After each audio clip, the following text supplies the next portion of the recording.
So I don't know about you guys, but honestly, something that I've been doing for the longest time that I feel like has helped me, or for any individual that has very limited ankle mobility. Now, I used to play a lot of sports back in middle school and high school, soccer, wrestling, track and field. Holy hell, my hair's all crazy. Yeah, I know I need a haircut. But anyways, the point being is that I often see a lot of people warming up with their squat shoes, if they use squat shoes, their knee sleeves with the bar. Honestly, something that I would recommend for anyone that currently does this is to not do that. Go ahead and warm up barefoot. So with socks, obviously, right? Unless your gym's into that. But no shoes, no sleeves, take the bar, maybe a plate or two, work on your foot stability or strength before putting on your heels. Again, if you wear, heels, shoes, or weightlifting shoes.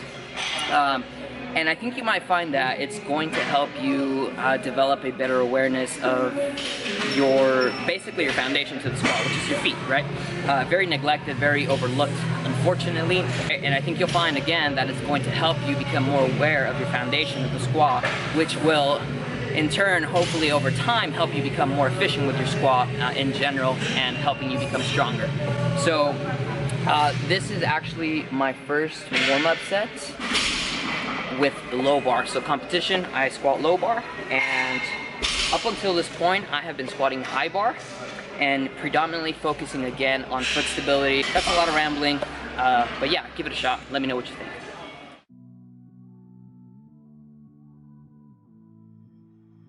Somehow I woke up out in Beverly, fucked up, smelling like that bourbon, and I end up alone. I'm not certain. Yeah, the girls impolite in the club every night. That's how it goes when you Hollywood perfect. Hollywood perfect. Alright, what's up guys? So, squats have been moving, at least today, pretty decently, or decent. So about 2 weeks ago, I sprained my right ankle, and to this day, it's still not 100%, but it's way better than it was the previous 2 weeks. So during that time, obviously I was working on it, mobility, stability, rehab stuff, whatever you want to call it, but throughout that time, I had to hinge a little bit more, so sit back more in my squat to obviously alleviate the demand on my ankle. But in doing so, I had to increase the demand on my hips, right? Because the less ankle mobility you utilize during your squat, the less knee flexion, the more hip flexion you're gonna have, the more demand on the hips, obviously to meet depth standards.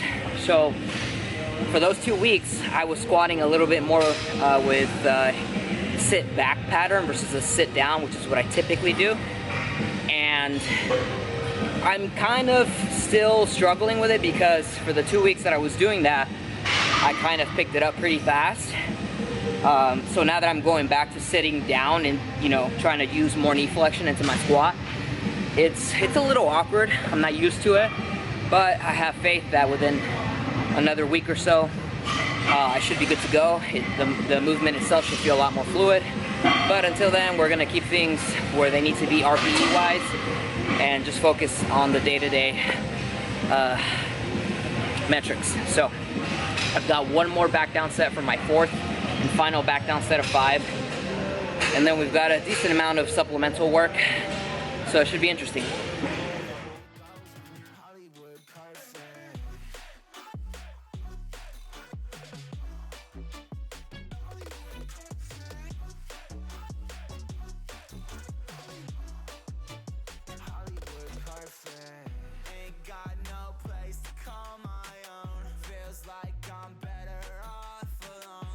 Sad inside and hopeless. These Hollywood hoes never notice.